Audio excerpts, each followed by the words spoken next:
એરપોર્ટની ભીડભાડમાં જ્યાં દરેકના હાથમાં બોર્ડિંગ પાસ હતો, જ્યાં સુટકેસના અવાજો ગુંજી રહ્યા હતા અને ફ્લાઇટ ક્યારે ઉપડશે તેની જાહેરાતો થઈ રહી હતી, ત્યારે હું મારી ગાડીમાં બેઠી હતી અને મારું હૃદય જોરથી ધબકી રહ્યું હતું, કારણ કે મને ખબર હતી કે મારી ફ્લાઇટનો સમય નજીક આવી રહ્યો છે. પરંતુ અચાનક મારી નજર મારા હેન્ડબેગ પર ગઈ અને મેં તેને ખોલીને જોયું તો મારા બધા કાગળો હતા. મારી ટિકિટ હતી, મોબાઈલ અને પર્સ પણ હતું, પરંતુ તે એક વસ્તુ ન હતી જે સૌથી જરૂરી હતી. મારો પાસપોર્ટ ઘરે જ રહી ગયો હતો અને તે સમયે મારા કપાળ પર પરસેવો વળી ગયો. મેં વિચાર્યું કે હવે શું થશે? ફ્લાઇટ તો ચૂકી જઈશ, પણ મારી પાસે કોઈ રસ્તો નહોતો. એટલે મેં તરત જ ગાડી વાળી અને ઘર તરફ પાછી ભાગી. મારા મગજમાં બસ એક જ વાત ચાલી રહી હતી કે જલ્દીથી પાસપોર્ટ લઈને પાછી એરપોર્ટ પહોંચી જાઉં તો કદાચ ફ્લાઇટ પકડી શકું, કદાચ બધું ઠીક થઈ જાય. પરંતુ મને ક્યાં ખબર હતી કે આ નાની ભૂલ મારી જિંદગીની સૌથી મોટી શોધ બની જશે, અને આ ભૂલ મને એક એવી હકીકત સામે લઈ જશે જે મેં ક્યારેય વિચારી પણ ન હતી. આ વાપસી મને મારા જ ઘરમાં એક એવું રહસ્ય બતાવશે જેણે મારી આખી દુનિયા હચમચાવી નાખી. અને જ્યારે હું મારા જ ઘરની બારીની બહાર ઊભી રહીને અંદરની વાતો સાંભળી રહી હતી, ત્યારે મને સમજાયું કે ક્યારેક નસીબ તમને ખોટા રસ્તે લઈ જાય છે, તેથી તમે સાચા સત્ય સુધી પહોંચી શકો છો. મારું નામ કનિકા કથુરિયા છે અને આજે હું તમને મારી જિંદગીની તે વાર્તા સંભળાવવા જઈ રહી છું, જે કદાચ તમે માનશો નહીં, પણ તે પૂરેપૂરી સાચી છે. આ વાર્તા તે દિવસથી શરૂ થાય છે જ્યારે હું એરપોર્ટથી મારો પાસપોર્ટ લેવા પાછી ફરી હતી, પણ અસલી વાર્તા તેનાથી પણ પહેલાં શરૂ થઈ હતી, જ્યારે મેં મારી દીકરીને મારા ઘરમાં રહેવા માટે બોલાવી હતી. જ્યારે મેં વિચાર્યું હતું કે પરિવારનો અર્થ એકબીજાનો સાથ આપવો થાય છે, અને જ્યારે મેં માન્યું હતું કે માનવ ધર્મ ફક્ત બાળપણમાં જ નહીં, પણ હંમેશા પોતાની દીકરી સાથે ઊભા રહેવાનો હોય છે. મારી દીકરી અનન્યાના લગ્નને 3 વર્ષ થઈ ગયા હતા અને તેનો પતિ રાજીવ એક સારો માણસ લાગતો હતો. લગ્ન પહેલાં તે ખૂબ જ વિનમ્ર દેખાતો હતો. તેને એક મોટી કંપનીમાં સારી નોકરી મળી હતી અને તેની બદલી તે શહેરમાં થઈ હતી જ્યાં હું રહેતી હતી. મારું પોતાનું 3 બેડરૂમનું ઘર હતું જે મારા પતિએ મહેનતથી બનાવ્યું હતું, અને તેમના અવસાન પછી હું ત્યાં એકલી રહેતી હતી. મારી પાસે મારી પેન્શન અને બચત પણ હતી. જ્યારે અનન્યાએ મને કહ્યું કે રાજીવને અહીં નોકરી મળી છે, ત્યારે હું ખુશ થઈ અને મેં તેમને મારા ઘરે રહેવા બોલાવ્યા, જેથી મારું એકલવાયું પણ દૂર થાય અને અમે સાથે રહી શકીએ. તેઓ રાજી થઈ ગયા અને મારી સાથે રહેવા આવ્યા. શરૂઆત બહુ સારી હતી. ઘર ભરાઈ ગયું હતું. અમે સાથે જમતા અને વાતો કરતા. મેં ઘરના તમામ ખર્ચમાં મદદ કરી અને ઘણીવાર તો પૂરો ખર્ચ પણ ઉઠાવ્યો, જેથી તેઓ બચત કરી શકે. પરંતુ ધીમે ધીમે વસ્તુઓ બદલવા લાગી. રાજીવ ઓફિસથી આવીને સીધો રૂમમાં જતો રહેતો અને અનન્યા પણ હવે પહેલાં જેવી ઉષ્માથી વાત નહોતી કરતી. જમવાનું પણ અલગ થવા લાગ્યું અને હું એકલી જમતી રહેતી. મેં અનન્યાને પૂછ્યું, પણ તેણે કહ્યું કે બધું બરાબર છે, બસ કામનું ટેન્શન છે. પણ મને લાગતું હતું કે કંઈક બીજું છે. ધીમે ધીમે મને ઘરમાં અણગમતી હોય તેવું લાગવા માંડ્યું. મારા સૂચનો પર રાજીવ ચીડાઈ જતો. જ્યારે મારી બહેનપણીઓ ઘરે આવી ત્યારે રાજીવને ગમ્યું નહીં અને અનન્યાએ મને કહ્યું કે હવેથી કોઈ આવે તો પહેલાં જાણ કરજો. આ સાંભળીને મને ખૂબ દુઃખ થયું કે મારા જ ઘરમાં મારે પરવાનગી લેવી પડે છે. મેં મિત્રોને ઘરે બોલાવવાનું બંધ કર્યું, પણ તણાવ વધતો ગયો અને મને લાગ્યું કે હું તેમના પર બોજ બની ગઈ છું. એક દિવસ મેં રાજીવ અને અનન્યાને વાત કરતા સાંભળ્યા કે તેમને પ્રાઇવેસી નથી મળતી અને તેમને પોતાનું અલગ ઘર જોઈએ છે. આ સાંભળીને હું આખી રાત રડી પછી. મેં વિચાર્યું કે મારે તેમને થોડો સમય આપવો જોઈએ. એટલે જ્યારે મારી મિત્ર રીતાએ હિલ સ્ટેશન જવાનો પ્લાન બનાવ્યો ત્યારે હું તૈયાર થઈ ગઈ. અનન્યા અને રાજીવને જ્યારે મેં કહ્યું કે હું બહાર જાઉં છું, ત્યારે તેમને રાહત થઈ હોય તેવું લાગ્યું. ટ્રીપના દિવસે હું એરપોર્ટ પહોંચી અને ચેક ઇન વખતે મને ખબર પડી કે હું પાસપોર્ટ ઘરે જ ભૂલી ગઈ છું. રીતાએ કહ્યું કે જલ્દી જઈને લઈ આવ. હું તરત જ પાછી ઘરે આવી. રસ્તામાં ટ્રાફિક હતો અને મારું દિલ જોરથી ધડકતું હતું. જ્યારે હું ઘરે પહોંચી અને દરવાજો ખોલવા ગઈ ત્યારે અંદરથી અવાજો આવ્યા. તે અનન્યા હતી જે રાજીવ સાથે વાત કરી રહી હતી. મને આશ્ચર્ય થયું, કારણ કે રાજીવ તો ઓફિસ ગયો હતો, પણ તે ઘરે જ હતો. કદાચ તે ઓફિસ ગયો ન હતો અથવા જલ્દી પાછો આવી ગયો હશે. હું દરવાજા પાસે ઊભી રહી અને ધ્યાનથી સાંભળ્યું. અનન્યાના અવાજમાં ઉદાસી હતી, થોડો ડર પણ હતો. તે કહી રહી હતી કે પણ આ યોગ્ય નથી, અને રાજીવનો અવાજ ઠંડો અને કઠોર હતો. તે કહી રહ્યો હતો કે સાચા ખોટાની વાત ન કર, આપણે આપણા વિશે વિચારવાનું છે. હું વધુ નજીક ગઈ અને બારી પાસે ઊભી રહીને અંદર ડોકિયું કરવાનો પ્રયાસ કર્યો. પડદા હળવાશથી હલી રહ્યા હતા અને મને અંદરના અવાજો સ્પષ્ટ સંભળાઈ રહ્યા હતા. મેં દરવાજા હજુ ખખડાવ્યું નહીં. મને ખબર નથી કે શા માટે. કદાચ અંદરથી કંઈક મને રોકી રહ્યું હતું. કદાચ મને લાગ્યું કે મારે કંઈક સાંભળવું જોઈએ. રાજીવનો અવાજ ફરી આવ્યો. તે કહી રહ્યો હતો કે જો અનન્યા, આપણે ક્યાં સુધી આમ રહીશું? આ ઘર ખૂબ સારું છે, સારા વિસ્તારમાં છે, તેની કિંમત પણ સારી છે, આપણને તેની જરૂર છે. અનન્યાએ કહ્યું કે પણ આ મારી મમ્મીનું ઘર છે, હું તેમની સાથે આવું ન કરી શકું. રાજીવે થોડા ઊંચા અવાજે કહ્યું કે તારી મમ્મીને તેમનું પેન્શન તો મળે જ છે, તેમની પાસે બચત છે, તે ક્યાંક બીજે એક નાના ફ્લેટમાં રહી શકે છે, પણ આ ઘર આપણું હોવું જોઈએ. આપણી યોજનાઓ માટે આપણને તેની જરૂર છે. મારા પગ નીચેથી જમીન સરકી ગઈ. મેં સાંભળ્યું, પણ મને વિશ્વાસ નહોતો આવતો. શું હું ખરેખર આ સાંભળી રહી હતી? શું મારો જમાઈ ખરેખર આવી વાતો કરી રહ્યો હતો? શું મારી દીકરી આ બધું સાંભળી રહી હતી અને કંઈ નહોતી બોલી? મારા હાથ ધ્રુજવા લાગ્યા. મારું હૃદય ખૂબ જોરથી ધડકવા લાગ્યું. હું ત્યાં જ બારી પાસે ઊભી રહીને સાંભળતી રહી. અનન્યાએ રડમસ અવાજે કહ્યું કે રાજીવ પ્લીઝ, આ મારી મા છે, હું તેમની સાથે આવું ન કરી શકું. તેમણે અમને તેમના ઘરમાં રહેવા દીધા, અમારું ધ્યાન રાખ્યું, અમારા ખર્ચામાં મદદ કરી. હું તેમની સાથે દગો ન કરી શકું. પરંતુ રાજીવે ખૂબ જ ઠંડા અવાજે કહ્યું કે આ દગો, આ વ્યવહારિક વિચાર છે. જો આપણે આપણો સ્ટાર્ટઅપ શરૂ કરવાનો છે, આપણને પૈસાની જરૂર છે, આ ઘરને આપણે વેચી શકીએ છીએ અથવા લોન લઈ શકીએ છીએ. તેનાથી આપણને સારા પૈસા મળી જશે. અને તારી મમ્મી પાસે પણ પેન્શન અને બચત છે, તે પણ આપણને મળવી જોઈએ. અમે તેમનું ધ્યાન રાખીશું. બસ થોડું એડજસ્ટ કરવું પડશે. મને એવું લાગ્યું કે જાણે કોઈએ મારા હૃદયમાં છરી મારી દીધી હોય. મારી પોતાની દીકરી અને જમાઈ મારી પીઠ પાછળ મારા વિશે આવી યોજનાઓ બનાવી રહ્યા હતા. તેઓ મારું ઘર લેવા માગતા હતા, મારું પેન્શન, મારી બચત લેવા માગતા હતા અને મને એક નાના ફ્લેટમાં મોકલવા માગતા હતા, જે ઘરમાં મેં મારું આખું જીવન જીવ્યું હતું, જે ઘરમાં મારા પતિએ તેમના લોહી પસીનાથી બનાવ્યું હતું. તે ઘર મારાથી છીનવવા માગતા હતા અને તે પણ મારી પોતાની દીકરી. મારી આંખોમાં આંસુ આવી ગયા, પણ મેં તેમને લૂછી નાખ્યા. હું વધુ સાંભળવા માગતી હતી. મને પૂરી વાત જાણવી હતી કે તેમના મગજમાં શું ચાલી રહ્યું છે. રાજીવે ફરી કહ્યું કે જો અનન્યા, આ ટ્રીપ બહુ સારી તક છે. તારી મમ્મી પણ દિવસ માટે બહાર ગઈ છે. આપણે આ દરમિયાન કંઈક કામ કરી શકીએ છીએ. મેં એક વકીલ સાથે વાત કરી છે. તે કહી રહ્યો છે કે જો તારી મમ્મીની સંમતિથી અથવા કોઈ રીતે પાવર ઓફ એટર્ની મળી જાય તો આપણને ઘરને આપણા નામે ટ્રાન્સફર કરાવી શકીએ છીએ. પછી આપણને લોન પણ લઈ શકીએ છીએ અથવા વેચી પણ શકીએ છીએ. અનન્યાએ કહ્યું કે પણ મમ્મી ક્યારેય પાવર ઓફ એટર્ની નહીં આપે, તે સમજુ છે. તે જાણે છે કે આ તેમનું ઘર છે. રાજીવે કહ્યું કે તે આપશે, આપણે બસ તેમને યોગ્ય રીતે સમજાવવું પડશે. આપણે તેમને કહી શકીએ કે આ માત્ર ફોર્માલિટી છે, જેથી જો ક્યારેક કોઈ ઇમરજન્સી હોય તો આપણે તેની મદદ કરી શકીએ. વૃદ્ધ લોકો લાગણીશીલ થઈ જાય છે, તે માની જશે અને અનેકવાર પાવર ઓફ એટર્ની મળી જાય તો બાકીનું કામ સરળ છે. હું સાંભળતા સાંભળતા પથ્થર થઈ ગઈ હતી. આ કોઈ નાની વાત ન હતી. આ એક સંપૂર્ણ ષડયંત્ર હતું. એક આખી યોજના હતી જે મારી વિરુદ્ધ બનાવવામાં આવી રહી હતી. મારા પોતાના ઘરમાં, મારા પોતાના લોકો દ્વારા. મેં ક્યારેય વિચાર્યું પણ ન હતું કે મારી પોતાની દીકરી મારી સાથે આવું કરી શકે છે. પરંતુ કદાચ તે મજબૂર હતી. કદાચ રાજીવે તેને એટલી પ્રભાવિત કરી દીધી હતી કે તે સાચા ખોટામાં ફરક નહોતી કરી શકતી.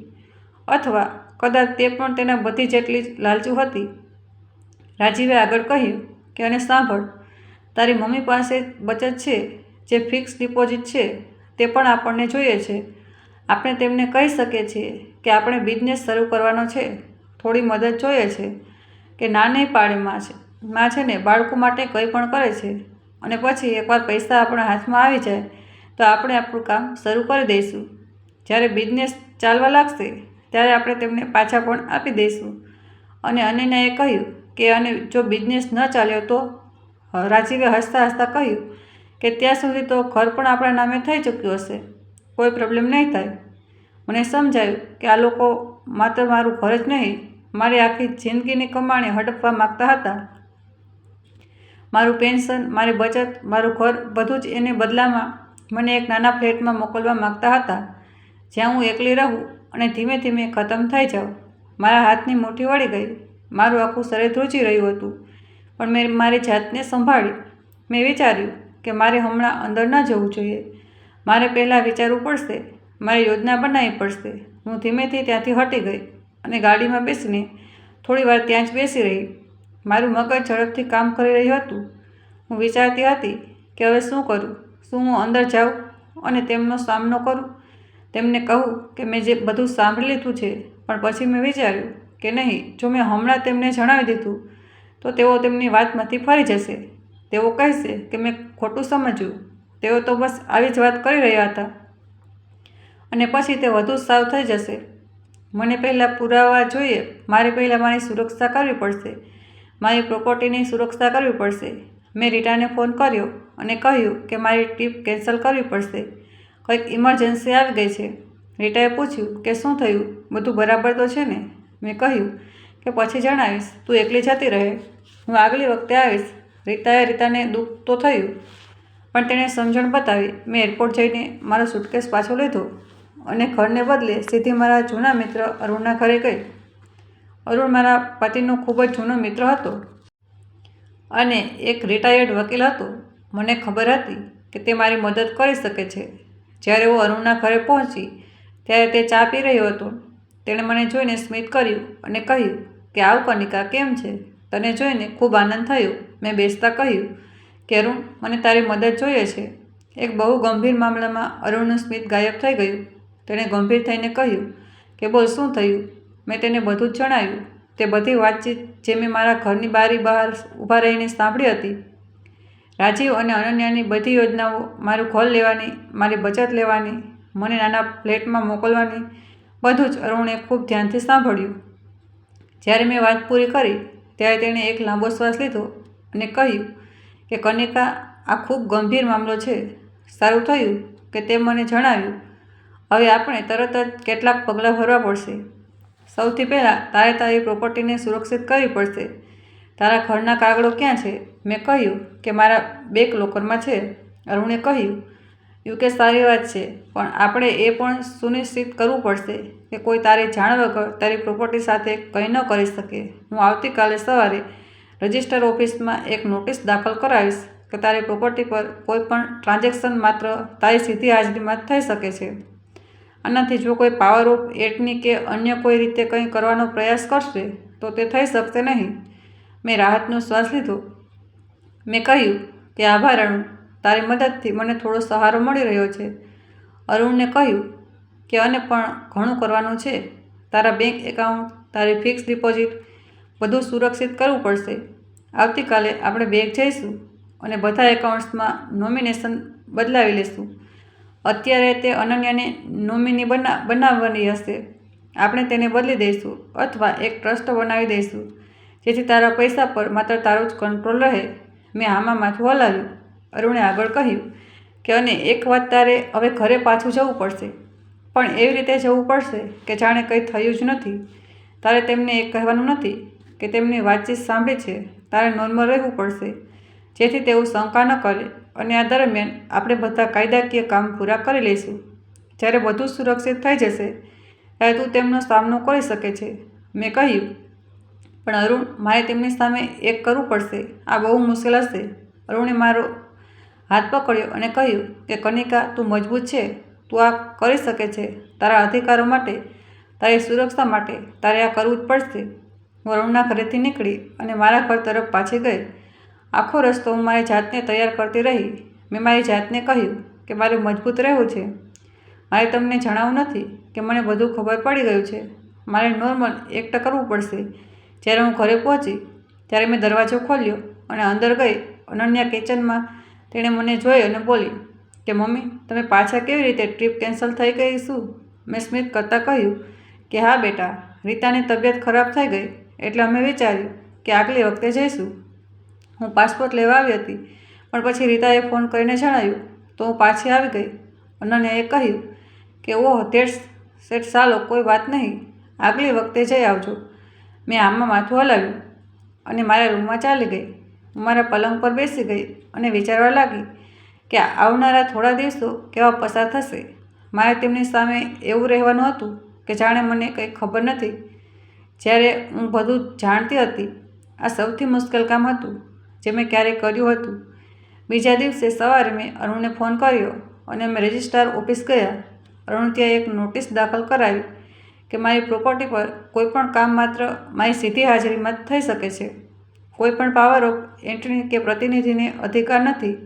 આ નોટિસની કોપી અમે અમારી પાસે રાખી લીધી. પછી અમે બેંક ગયા અને મેં મારા બધા એકાઉન્ટ્સમાં નોમિનેશન બદલાવી લીધું. પહેલાં જ્યાં અનન્યા નોમિની હતી, હવે મેં એક ચેરિટેબલ ટ્રસ્ટને નોમિની બનાવી દીધું. આ તે ટ્રસ્ટ હતું જે અરુણ ચલાવતો હતો અને જેમાં મારો પણ વિશ્વાસ હતો. મેં મારી બધી ફિક્સ ડિપોઝિટને પણ સુરક્ષિત કરી લીધી અને બેંક મેનેજરને સ્પષ્ટ નિર્દેશ આપ્યો કે કોઈ પણ મોટું ટ્રાન્ઝેક્શન માત્ર મારી સીધી હાજરીમાં જ થઈ શકે છે. બેંક મેનેજરે, જે મને ઘણા વર્ષોથી જાણતો હતો, તેણે કહ્યું કે મેમ, શું થયું? બધું બરાબર તો છે? તમે અચાનક આટલા બધા ફેરફારો કેમ કરી રહ્યા છો? મેં તેને ટૂંકમાં જણાવ્યું કે મને કેટલીક પારિવારિક સમસ્યાઓ છે અને હું મારી સુરક્ષા માટે આ પગલું ભરી રહી છું. મેનેજરે સમજદારી બતાવી અને કહ્યું કે મેમ, તમે બિલકુલ યોગ્ય કરી રહ્યા છો. તમારા બધા એકાઉન્ટ્સ હવે સંપૂર્ણપણે સુરક્ષિત છે. કોઈ પણ તમારી જાણ વગર કંઈ કરી શકશે નહીં. મને થોડી રાહત મળી. ઓછામાં ઓછું મારી સંપત્તિ હવે સુરક્ષિત હતી. ઘરે પાછા આવ્યા પછી મેં સામાન્ય રીતે વર્તન કરવાનો પ્રયાસ કર્યો. હું કિચનમાં જતી, જમવાનું બનાવતી, અનન્યા સાથે વાતો કરતી. રાજીવ જ્યારે ઓફિસથી આવતો ત્યારે તેની સાથે પણ નોર્મલ વાતચીત કરતી, પણ અંદરથી મારું દિલ તૂટી રહ્યું હતું. દર વખતે જ્યારે હું તે બંનેને જોતી ત્યારે મને તે વાતચીત યાદ આવી જતી, જે મેં બારી બહાર ઊભા રહીને સાંભળી હતી. મને યાદ આવતું કે કેવી રીતે તેઓ મારા વિશે યોજનાઓ બનાવી રહ્યા હતા, કેવી રીતે તેઓ મારું બધું છીનવી લેવા માગતા હતા. થોડા દિવસો પછી એક સાંજે રાજીવે મને કહ્યું કે મમ્મીજી, હું તમારી સાથે કંઈક વાત કરવા માગું છું. મેં કહ્યું કે હા, બોલો. તે બોલ્યો કે જુઓ, હું અને અનન્યા એક બિઝનેસ શરૂ કરવા વિશે વિચારી રહ્યા છીએ. એક નાનો સ્ટાર્ટઅપ, પણ તેના માટે અમને થોડા પૈસાની જરૂર છે. તો હું વિચારતો હતો કે શું તમે અમારી મદદ કરી શકો છો? મને ખબર હતી કે આ આવવાનું છે. મેં અંદરથી તૈયાર કરી રાખી હતી. મેં ખૂબ શાંત અવાજે કહ્યું કે કેટલા પૈસાની જરૂર છે? રાજીવે કહ્યું કે જો તમે 5 લાખ આપી શકો તો ખૂબ સારું રહેશે. અમે તેને બિઝનેસમાં ઇન્વેસ્ટ કરીશું અને જ્યારે બિઝનેસ ચાલવા લાગશે ત્યારે તમને વ્યાજ સાથે પાછા આપી દઈશું. મેં કહ્યું કે મારે વિચારવું પડશે. આ મોટી રકમ છે. હું મારા બેંક મેનેજર સાથે વાત કરીશ અને પછી જણાવીશ. રાજીવના ચહેરા પર થોડી નિરાશા દેખાઈ, પણ તેણે કહ્યું કે ઠીક છે મમ્મીજી, તમે વિચારી લો, પણ જલ્દી જણાવજો, કારણ કે અમારી પાસે સમય ઓછો છે. મેં હામાં માથું હલાવ્યું અને મારા રૂમમાં ચાલી ગઈ. મને ખબર હતી કે હવે તેમની યોજના શરૂ થઈ ગઈ છે. પહેલાં પૈસા માગશે, પછી ઘર માટે પાવર ઓફ એટર્ની માગશે. પણ તેમને શું ખબર હતી કે મેં પહેલાંથી જ બધું સુરક્ષિત કરી લીધું હતું. થોડા દિવસો વધુ વીત્યા. રાજીવે ફરીથી મારાથી પૈસા વિશે પૂછ્યું. મેં કહ્યું કે મેં બેંક મેનેજર સાથે વાત કરી, પણ તે કહી રહ્યો છે કે અત્યારે ફિક્સ ડિપોઝિટ તોડવી યોગ્ય નહીં રહે. પેનલ્ટી લાગશે, એટલે હું થોડો રાહ જોવા માગું છું. રાજીવને આ જવાબ પસંદ ન આવ્યો. તેના ચહેરા પર ગુસ્સો સ્પષ્ટ દેખાઈ રહ્યો હતો, પણ તેણે કંઈ કહ્યું નહીં. તેણે માત્ર એટલું જ કહ્યું કે ઠીક છે, પણ જલ્દી વિચારજો. અમારો પ્લાન મોડું ન થવો જોઈએ. પછી એક દિવસ રાજીવે એક બીજી ચાલ ચાલી. તેણે મને કહ્યું કે મમ્મીજી, એક વાત છે. અમે વિચારતા હતા કે કેમ ના ઘરના કાગળો મારા અને અનન્યાના નામે પણ કરાવી દેવામાં આવે. મતલબ જોઈન્ટ ઓનરશિપ. આનાથી ભવિષ્યમાં જો કોઈ પ્રોબ્લેમ થાય તો અમે સરળતાથી હેન્ડલ કરી શકીએ છીએ. તમે તો વૃદ્ધ થઈ રહ્યા છો. ક્યારેક કોઈ ઇમરજન્સી આવી જાય તો અમે તમારી મદદ કરી શકીએ. મેં તેની વાત સાંભળી અને અંદરથી સ્મિત કર્યું. આ તે જ હતું જે મેં તે દિવસે બારી બહાર ઊભા રહીને સાંભળ્યું હતું. હવે તે પોતાની અસલી ચાલ ચાલી રહ્યો હતો. મેં ખૂબ શાંતિથી કહ્યું કે રાજીવ, આ તો બહુ મોટો નિર્ણય છે. મારે વિચારવું પડશે. હું મારા વકીલ સાથે વાત કરીશ અને પછી જણાવીશ. રાજીવે કહ્યું કે વકીલની શું જરૂર છે? આ તો ફેમિલી મેટર છે. આપણે અંદરો અંદર જ નક્કી કરી શકીએ છીએ. મેં કહ્યું કે નહીં રાજીવ, ઘરના કાગળો બહુ ઇમ્પોર્ટન્ટ હોય છે. હું વકીલની સલાહ વગર કોઈ નિર્ણય નહીં લઉં. આ મારા પતિનું બનાવેલું ઘર છે. મારે વિચારી સમજીને પગલું ભરવું પડશે. રાજીવનો ચહેરો ગુસ્સાથી લાલ થઈ ગયો, પણ તે કંઈ બોલી ન શક્યો. તેણે બસ એટલું જ કહ્યું કે ઠીક છે, તમે વિચારી લો, પણ બહુ લાંબુ ન ખેંચતા. તે રાત્રે મેં અનન્યાને મારા રૂમમાં બોલાવી. મેં તેને કહ્યું કે બેટા, મારે તારી સાથે કંઈક વાત કરવી છે. તે આવી અને મારી બાજુમાં બેસી ગઈ. મેં તેની આંખોમાં જોયું અને કહ્યું કે અનન્યા, શું તું ખુશ છે? સાચું કહે, અનન્યા થોડી હેરાન થઈ. તેણે કહ્યું કે હા મમ્મી, હું ખુશ છું. કેમ પૂછી રહ્યા છો? મેં કહ્યું કે બસ એમ જ. મને લાગે છે કે તું થોડી પરેશાન રહે, કંઈક છુપાવે છે. અનન્યાએ કહ્યું કે નહીં મમ્મી, એવું કંઈ નથી, બધું બરાબર છે. પણ તેની આંખોમાં મેં કંઈક બીજું જોયું. કદાચ ડર, કદાચ જૂઠ, કદાચ મજબૂરી. હું સમજી ગઈ કે તે મારી સાથે સાચું નથી બોલી રહી. કદાચ રાજીવે તેને ડરાવી રાખી હતી, અથવા કદાચ તે પોતે પણ તેના પતિ જેટલી જ લાલચુ હતી. મેં અનન્યાને જવા દીધી અને મારા પલંગ પર સૂઈ ગઈ. હું વિચારી રહી હતી કે હવે યોગ્ય સમય આવી ગયો છે. મેં મારી પ્રોપર્ટી સુરક્ષિત કરી લીધી હતી. મેં મારા પૈસા સુરક્ષિત કરી લીધા હતા. હવે મારે તેમનો સામનો કરવાનો હતો. હવે મારે તેમને જણાવવાનું હતું કે મને બધું ખબર છે. હવે મારે તેમને બતાવવાનું હતું કે હું કોઈ નબળી વૃદ્ધ સ્ત્રી નથી જેને સરળતાથી બેવકૂફ બનાવી શકાય.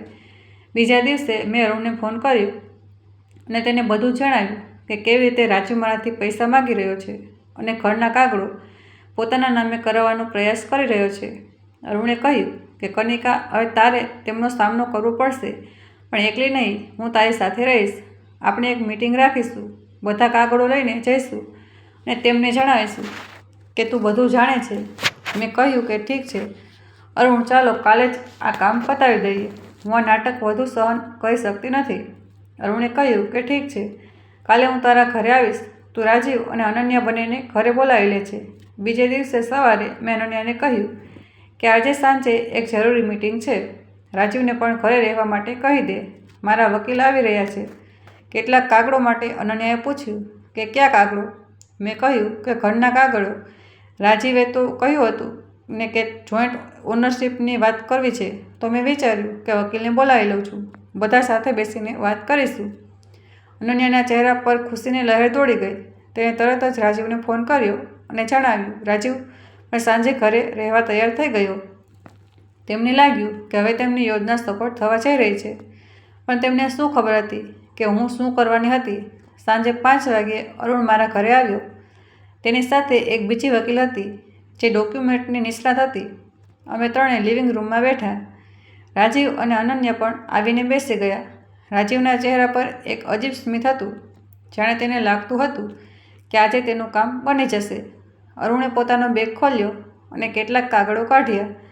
પછી તેણે રાજીવ તરફ જોયું અને કહ્યું કે રાજીવ, મને સમજાયું છે કે તું કનિકાજીના ઘરને તારા નામે કરાવવા માગે છે. આ સાચું છે? રાજીવ થોડો હેરાન થઈને કહ્યું કે જી હા, પણ આ જોઈન્ટ ઓનરશિપ છે, માત્ર મારા નામે નહીં, અનન્યાના નામે પણ, અને મમ્મીજીનું નામ પણ રહેશે. અમે બધા સાથે માલિક હશું. અરુણે કહ્યું કે ઠીક છે, પણ મારે એક વાત સમજવી છે કે તું આ કેમ કરવા માગે છે. રાજીવે કહ્યું કે જુઓ સર, મમ્મીજી વૃદ્ધ થઈ રહ્યા છે. જો ભવિષ્યમાં કોઈ ઇમરજન્સી આવી તો અમે તેમની મદદ કરી શકીએ. એટલે આ બધું સારું રહેશે કે ઘર અમારા બધાના નામે હોય. અરુણે સ્મિત કરતાં કહ્યું કે બહુ સારી વિચારસરણી છે, પણ એક વાત જણાવ, શું તે ક્યારે વિચાર્યું છે કે કનિકાજી શું ઈચ્છે છે? રાજીવ થોડો અસહજ થઈ ગયો. તેણે કહ્યું કે સર, અમે તો મમ્મીજી સાથે વાત કરી છે, તે પણ માની ગયા, એટલે જ તો આજે આ મીટિંગ છે. અરુણે મારી તરફ જોયું અને કહ્યું કે કનિકાજી, શું તમે ખરેખર આ ઈચ્છો છો? મેં એક લાંબો શ્વાસ લીધો. આ તે ક્ષણ હતી જેની હું રાહ જોઈ રહી હતી. મેં રાજીવ અને અનન્યા બંને તરફ જોયું અને પછી ખૂબ શાંત અવાજે કહ્યું કે નહીં, હું આ નથી ઈચ્છતી અને હું તમારા બંનેની બધી યોજનાઓ વિશે જાણું છું. રૂમમાં સન્નાટો છવાઈ ગયો. રાજીવનો ચહેરો ફીકો પડી ગયો. અનન્યાએ આચવીરથી મારી સામે જોયું. તેના મુંહમાંથી નીકળ્યું કે મમ્મી, તમે શું કહી રહ્યા છો? મેં કહ્યું કે હું બિલકુલ સાચું કહી રહી છું. અનન્યા, જે દિવસે હું એરપોર્ટથી પાસપોર્ટ લેવા પાછી આવી હતી, તે દિવસે મેં તમારા બંનેની વાતચીત સાંભળી હતી. ઘરની બારી બહાર ઊભા રહીને મેં બધું સાંભળ્યું હતું. કેવી રીતે તમે લોકો મારું ઘર લેવા માગતા હતા, મારી બચત લેવા માગતા હતા, મને એક નાના ફ્લેટમાં મોકલવા માગતા હતા. બધું જ. રાજીવ ઊભો થઈ ગયો. તેણે કહ્યું કે આ ગેરસમજ છે મમ્મીજી. તમે કંઈક ખોટું સાંભળ્યું હશે. અમે તો બસ તમારી ભલાઈ માટે વિચારી રહ્યા હતા. મેં તેની વાત કાપતા કહ્યું કે ગેરસમજ નથી રાજીવ. મેં સ્પષ્ટ સાંભળ્યું હતું કે કહ્યું હતું કે વૃદ્ધ લોકો લાગણીશીલ હોય છે. તેમને પાવર ઓફ એટર્ની અપાવી દઈશું, પછી ઘર પોતાના નામે કરી લઈશું, બિઝનેસ માટે તેમની બચત લઈ લઈશું. આ બધા તારા જ શબ્દો હતા. રાજીવનો ચહેરો તમતમી ગયો. તેણે ગુસ્સામાં કહ્યું કે તો શું થયું? આ ઘર આમ પણ અનન્યાનું જ છે. તમે વૃદ્ધ થશો, તમને આટલા મોટા ઘરની શું જરૂર છે? નાના ફ્લેટમાં પણ આરામથી રહી શકો છો. અનન્યાએ રાજીવને રોકવાનો પ્રયાસ કર્યો.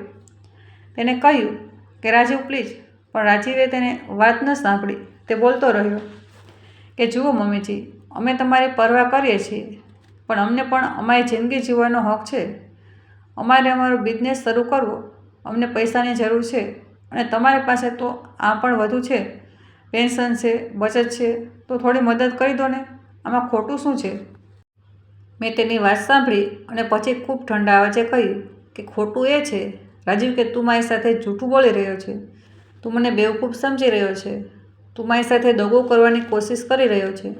અરુણે પોતાના કાગળો ટેબલ પર મૂક્યા અને કહ્યું કે રાજીવ, કનિકાજીએ પહેલાંથી જ બધા પગલાં ભરી લીધા છે. તેમની પ્રોપર્ટી પણ રજિસ્ટ્રાર ઓફિસમાં નોટિસ નોંધાયેલી છે કે કોઈ પણ ટ્રાન્ઝેક્શન માત્ર તેમની સીધી હાજરીમાં જ થઈ શકે છે. કોઈ પણ પાવર ઓફ એટર્નીને માન્યતા નથી. તેમના બધા બેંક એકાઉન્ટ્સમાં નોમિનેશન બદલી દેવામાં આવ્યું છે. અનન્યા હવે નોમિની નથી. બધી ફિક્સડ ડિપોઝિટ સુરક્ષિત છે અને માત્ર કનિકાજી તેને એક્સેસ કરી શકે છે. તું તારી કોઈ પણ યોજના હવે કામ નહીં કરે. રાજીવનો ચહેરો જોવાલાયક હતો. તે ગુસ્સાથી ભરાઈ ગયો. તેણે ચીસો બાળીને કહ્યું કે આ દગો છે. આ ઘર તો અનન્યાનો હક છે. તમે આવું ન કરી શકો. મેં શાંતિથી કહ્યું કે આ ઘર મારું છે. રાજીવ, મારા પતિએ તેને બનાવ્યું હતું. આ મારી પ્રોપર્ટી છે અને હું જ્યાં સુધી જીવતી રહીશ ત્યાં સુધી આ મારું જ રહેશે. જો હું ઈચ્છીશ તો અનન્યાને વારસામાં આપીશ, પણ તે મારો નિર્ણય હશે, તારી યોજનાઓ પ્રમાણે નહીં. રાજીવે અનન્યા તરફ જોયું અને કહ્યું કે તું કંઈ નહીં બોલે. આ તારી માં છે, તેને બોલ. અનન્યાની આંખોમાં આંસુ હતા. તે કંઈ ન બોલી, બસ ચૂપચાપ બેસી રહી. અરુણે કહ્યું કે રાજીવ, હું તને સલાહ આપીશ કે તું શાંતિથી આ પરિસ્થિતિ સ્વીકારી લે. કનિકાજીએ તને અને અનન્યાને પોતાના ઘરમાં રહેવા દીધા, તમારું ધ્યાન રાખ્યું, તમારા ખર્ચામાં મદદ કરી, અને તમે તેમની સાથે શું કર્યું? તેમની પીઠ પીછે તેમની સંપત્તિ હડપવાની યોજના બનાવી. આ ખૂબ ખોટું છે. જો કનિકાજી ઈચ્છે તો તારા પર કેસ પણ કરી શકે છે, પણ તે હજી પણ તને મોકો આપી રહી છે. રાજીવે કહ્યું કે કેવો મોકો? અરુણે કહ્યું કે મોકો એ કે તું સન્માનથી અહીંથી ચાલ્યો જા, તારી ભૂલ માની લે અને એક નવી શરૂઆત કર. રાજીવને સમજાઈ ગયું કે હવે તેને કોઈ ચાલ કામ નહીં કરે. તેણે ગુસ્સામાં પોતાનો બેગ ઉઠાવ્યો અને કહ્યું કે ઠીક છે, અમે ચાલ્યા જઈશું, પણ યાદ રાખજો, તમે તમારી દીકરી પાસેથી તેનો હક છીનવી લીધો છે. મેં કહ્યું કે મેં કોઈ હક નથી છીનવ્યો રાજીવ. મેં માત્ર મારા હકની રક્ષા કરી છે, અને જો અનન્યા ખરેખર મારાથી પ્રેમ કરતી હશે તો તે સમજશે કે મેં જે કર્યું તે સાચું હતું. રાજીવે અનન્યાને જોયું અને કહ્યું કે ચાલ આપણે અહીંથી નીકળીએ છીએ. પણ અનન્યા ન ઉઠી. તે ત્યાં જ બેસી રહી. તેની આંખોમાંથી આંસુ વહી રહ્યા હતા. રાજીવે ફરી કહ્યું કે અનન્યા, મેં કહ્યું ને ચાલ. પણ અનન્યાએ ધીમેથી કહ્યું કે તું જા. રાજીવ, મને થોડો સમય જોઈએ છે વિચારવા માટે. રાજીવને વિશ્વાસ ન થયો. તેણે કહ્યું કે શું મતલબ? તું મારી સાથે નહીં આવે? અનન્યાએ કહ્યું કે મને ખબર નથી રાજીવ, મારે બધું સમજવું છે. તે જે કર્યું, જે તે વિચાર્યું, આ બધું મારે સમજવું છે. હું હમણાં કોઈ નિર્ણય નથી લઈ શકતી. રાજીવનો ગુસ્સો સાતમા આસમાને હતો. તેણે કહ્યું કે ઠીક છે, જેવી તારી મરજી, હું જાઉં છું. અને તે ઘરમાંથી નીકળી ગયો. રૂમમાં માત્ર હું, અનન્યા, અરુણ અને બીજી વકીલ બચ્યા. અનન્યા રડી રહી હતી. તેણે મને કહ્યું કે મમ્મી, મને માફ કરી દો. મને નહોતી ખબર કે આ બધું આટલું બગડી જશે. રાજીવ અમને ખૂબ પ્રભાવિત કરી હતી. તેણે કહ્યું હતું કે અમે માત્ર અમારું ભવિષ્ય સુરક્ષિત કરી રહ્યા છીએ. મને નહોતું લાગ્યું કે આ ખોટું છે. મેં અનન્યા પાસે જઈને તેના માથા પર હાથ મૂક્યો અને કહ્યું કે બેટા, હું સમજું છું કે તું મુશ્કેલ પરિસ્થિતિમાં હતી, પણ તારે તારા પતિ સાથે ઊભા રહેતા પહેલાં સાચા ખોટાનો ફરક સમજવો જોઈતો હતો. હું તારી માં છું. મેં તને જન્મ આપ્યો, તને પાળી, અને તું મારી સાથે આવું કરી શકતી હતી. અને અનન્યાએ કહ્યું કે મમ્મી, હું જાણતી હતી કે આ ખોટું છે, એટલે જ તો હું રાજીવને વારંવાર ના પાડતી હતી. પણ તે માનતો ન હતો. તે કહેતો હતો કે જો હું તેનો સાથ નહીં આપીશ તો તે મને છોડી દેશે. મને ડર હતો કે હું એકલી રહી જઈશ, એટલે હું ચૂપ રહી. મેં કહ્યું કે અનન્યાને ડરને કારણે ખોટું કામ કરવું ક્યારેય યોગ્ય નથી હોતું. તારે તારો અવાજ ઉઠાવવો જોઈતો હતો. તારે મારી પાસે આવીને બધું જણાવી દેવું જોઈતું હતું, પણ તે ન કર્યું. તે મને એકલી છોડી દીધી. એ પરિસ્થિતિમાં જે મને ખુદ મારી રક્ષા કરવી પડી. અને મેં કહ્યું કે મમ્મી, હવે શું કરું? રાજીવ ચાલ્યો ગયો, હું ક્યાં જાઉં? મેં કહ્યું કે બેટા, આ તારો નિર્ણય છે. જો તું રાજીવ પાસે પાછી જવા માગે છે તો જઈ શકે છે, પણ જો તું અહીં રહેવા માગે છે તો પણ અહીં રહી શકે છે. પણ અહીં રહેવાના કેટલાક નિયમો હશે. પહેલો નિયમ એ કે તારે મારું સન્માન કરવું પડશે. બીજો નિયમ એ કે તારે તારી જવાબદારીઓ ખુદ ઉઠાવવી પડશે. તારી નોકરી કરવી પડશે. તારા ખર્ચા ખુદ ઉઠાવવા પડશે. અને ત્રીજો નિયમ એ કે તારે ફરી ક્યારેય મારી સાથે દગો નહીં કરવો પડે. અનન્યાએ કહ્યું કે મમ્મી, હું અહીં નહીં જ રહેવા માગું. હું રાજીવ પાસે નહીં જાઉં. તેણે મારો પણ ઉપયોગ કર્યો. તેણે મારાથી પ્રેમ નહોતો કર્યો. તેણે માત્ર તમારી સંપત્તિ જોઈએ. મને હવે સમજાય છે કે તે કેવો માણસ છે. મને માફ કરી દો મમ્મી, હું ફરી ક્યારેય આવી ભૂલ નહીં કરું. મેં અનન્યાને ગળે લગાવી લીધી. મારી આંખોમાં પણ આંસુ હતા. મેં કહ્યું કે બેટા, હું તને માફ કરું છું, પણ આ જ છેલ્લો મોકો છે. જો તે ફરી ક્યારેય મારી સાથે આવું કર્યું તો હું તને માફ નહીં કરું. અરુણે અને બીજી વકીલે પણ અમને જોયા અને સ્મિત કર્યું. અરુણે કહ્યું કે કનિકા, તે ખૂબ સારું કર્યું. તે તારા અધિકારોની રક્ષા કરી અને સાથે જ તારી દીકરીને પણ સાચો રસ્તો બતાવ્યો. હું તારી હિંમતની પ્રશંસા કરું છું. મેં અરુણનો આભાર માન્યો. તેની મદદ વિના કદાચ હું આ બધું ન કરી શક્યો હોત.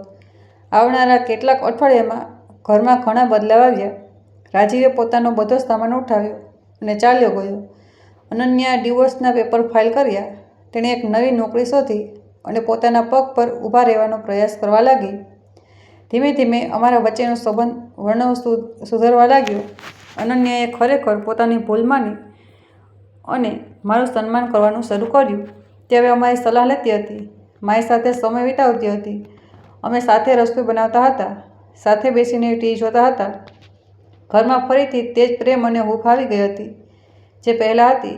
એક દિવસ અનન્યાએ મને કહ્યું કે મમ્મી, મને ખૂબ અફસોસ છે કે મેં રાજીવની વાતોમાં આવીને તમારી સાથે આવું કર્યું. તમે મને આટલું બધું આપ્યું, પોતાનું ઘર આપ્યું, પોતાનો પ્રેમ આપ્યો, અને મેં શું કર્યું? તમારી સાથે દગો કરવાની કોશિશ કરી.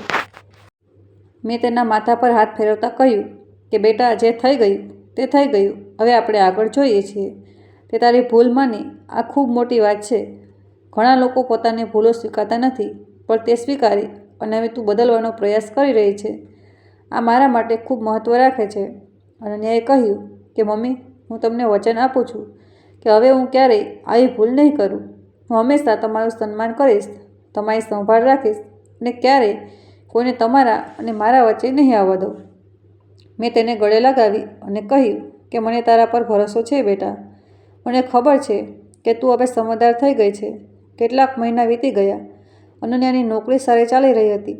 તેનો ડિવોર્સ પણ લગભગ ફાઇનલ થવાનો હતો. રાજીવે થોડીવાર તેને ફોન કર્યો અને પાછા આવવા માટે કહ્યું, પણ અનન્યાએ સ્પષ્ટ ના પાડી દીધી. તેણે કહ્યું કે હવે તે એક નવી જિંદગી શરૂ કરવા માગે છે. એક એવી જિંદગી જે સચ્ચાઈ અને સન્માન પર આધારિત હોય, ન કે દગા અને લાલચ પર. એક દિવસ હું અને અનન્યા ઘરમાં બેસીને ચા પી રહ્યા હતા, ત્યારે જ અનન્યાએ મને કહ્યું કે મમ્મી, એક વાત પૂછું? મેં કહ્યું કે હા, બોલ. તેણે કહ્યું કે તમને કેવી રીતે ખબર પડી કે તમારે પાછા આવવું છે? તે દિવસે પાસપોર્ટ ભૂલવો તો એક ભૂલ હતી. ને મેં સ્મિત કરતાં કહ્યું કે હા બેટા, પાસપોર્ટ ભૂલવો એ એક ભૂલ હતી, પણ ક્યારેક ક્યારેક ભૂલો પણ સારી હોય છે.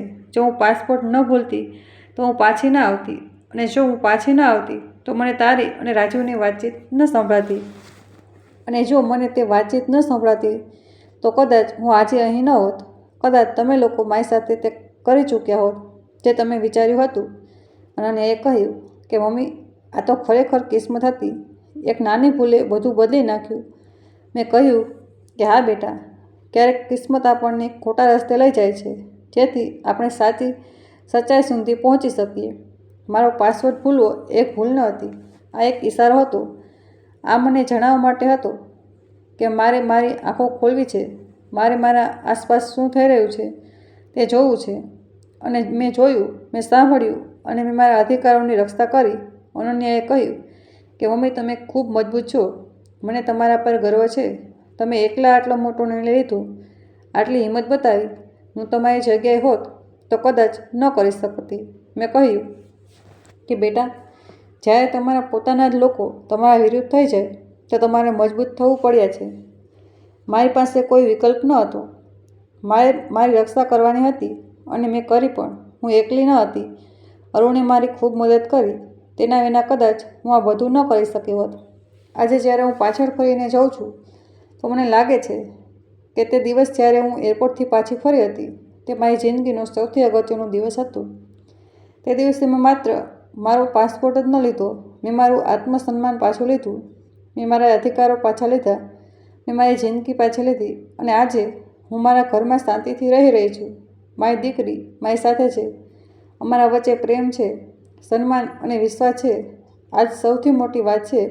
હું આજે બધાને એ જ કહેવા માંગીશ કે ક્યારે પણ પોતાના અધિકારોને કમજોર ન સમજો. ભલે તમે ગમે તેટલા વૃદ્ધ થઈ જાઓ, ભલે તમારી ઉંમર ગમે તેટલી હોય, તમારી પાસે જે છે તે તમારું છે.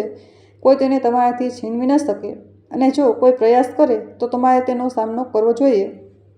તમારે તમારો અવાજ ઉઠાવવો જોઈએ. તમારે તમારા અધિકારોની રક્ષા કરવી જોઈએ. અને સૌથી જરૂરી વાત, હંમેશા તમારી નાણાકીય સુરક્ષાને લઈને સાવધ રહો. તમારા ઘરના કાગળો સુરક્ષિત રાખો. તમારા બેંક એકાઉન્ટ્સ પર તમારો કંટ્રોલ રાખો. કોઈને પણ અંધવિશ્વાસ સાથે પાવર ઓફ એટર્ની ન આપો. અને હંમેશા એક સારા વકીલની સલાહ લો. મારી કહાની એક શીખ આપે છે કે પરિવારનો મતલબ માત્ર લોહીનો સંબંધ નથી હોતો. પરિવારનો મતલબ પ્રેમ, સન્માન અને વિશ્વાસ હોય છે. અને જ્યારે આ વસ્તુઓ નથી રહેતી તો પરિવાર પણ નથી રહેતો. રાજીવ મારો જમાઈ હતો, પણ તેણે મારી સાથે જે કર્યું તે કોઈ દુશ્મનનું કામ હતું. અને મેં તેને એ જ રીતે ટ્રીટ કર્યો. મેં તેને ઘરમાંથી બહાર કાઢ્યો કારણ કે તે મારા ઘરમાં રહેવા લાયક ન હતો. અને મેં મારી દીકરીને એક વધુ મોકો આપ્યો કારણ કે તેણે પોતાની ભૂલ માની અને સુધારવાનો પ્રયાસ કર્યો. આજે હું ખુશ છું, હું શાંત છું, હું સુરક્ષિત છું. અને સૌથી મોટી વાત, હું મારા ઘરની માલકીન છું. કોઈ મહેરબાની પર નહીં, પણ મારા હકથી. આ મારું ઘર છે, આ મારી સંપત્તિ છે, આ મારી મહેનત અને મારા પતિની મહેનતનું ફળ છે. અને આ હંમેશા મારું રહેશે જ્યાં સુધી હું જીવતી રહીશ. તો દોસ્તો, આ હતી મારી કહાની. એક એવી કહાની જે કદાચ તમે વિચારી પણ નહીં હોય, પણ આ સાચું છે. આ મારી જિંદગીનું સત્ય છે. અને મેં આ કહાની તમારી સાથે એટલે શેર કરી જેથી તમે પણ શીખી શકો, જેથી તમે પણ તમારા અધિકારોની રક્ષા કરી શકો, જેથી તમે પણ તમારો અવાજ ઉઠાવી શકો. જ્યારે કોઈ તમારી સાથે ખોટું કરે, ભલે તે તમારું પોતાનું જ કેમ ન હોય. હવે હું તમારા બધાથી એ જાણવા માંગીશ કે તમને મારી કહાની કેવી લાગી. શું તમને લાગે છે કે મેં સાચું કર્યું? શું તમે મારી જગ્યાએ હોત તો શું કરત? તમારો અભિપ્રાય કોમેન્ટ બોક્સમાં જરૂર લખો. અને એ પણ જણાવો કે તમે આ કહાની ભારતના કયા શહેરથી સાંભળી રહ્યા છો. ઓલમોસ્ટ ગુજરાતથી. મને તમારા વિચારો જાણવામાં ખૂબ રસ છે. અને જો તમને આ કહાની પસંદ આવી હોય, તો તમને લાગતું હોય કે આ કહાની બીજાને પણ સંભળાવવી જોઈએ, તો પ્લીઝ આ વિડીયોને લાઈક કરો, શેર કરો અને આપણી ચેનલને સબસ્ક્રાઈબ કરવાનું ભૂલશો નહીં, જેથી તમને આવી બીજી પણ કહાનીઓ મળતી રહે. યાદ રાખો, જિંદગીમાં ક્યારેય નાની નાની ભૂલો મોટી શીખ બની જાય છે. મારો પાસપોર્ટ ભૂલવો એક ભૂલ હતી, પણ તે ભૂલે મારી જિંદગી બચાવી લીધી. તે ભૂલે મને સચ્ચાઈ દેખાડી દીધી. અને આજે હું અહીં ઊભી છું, મજબૂત, આત્મવિશ્વાસથી ભરેલી અને પોતાના અધિકારોની રક્ષા કરનારી. તો ક્યારે પણ હાર ન માનો, ક્યારે પણ પોતાની જાતને કમજોર ન સમજો અને હંમેશા પોતાનો હક માટે લડો, ભલે સામે કોઈ પણ હોય. ધન્યવાદ દોસ્તો. મળીએ છીએ આગળની વાર્તામાં. ત્યાં સુધી ખુશ રહો, સ્વસ્થ રહો અને પોતાનું ધ્યાન રાખો. આપણી ચેનલને સબસ્ક્રાઈબ અવશ્ય કરી લેજો. વિડીયોને લાઈક કરી લેજો. ખૂબ ખૂબ આભાર. હર હર મહાદેવ.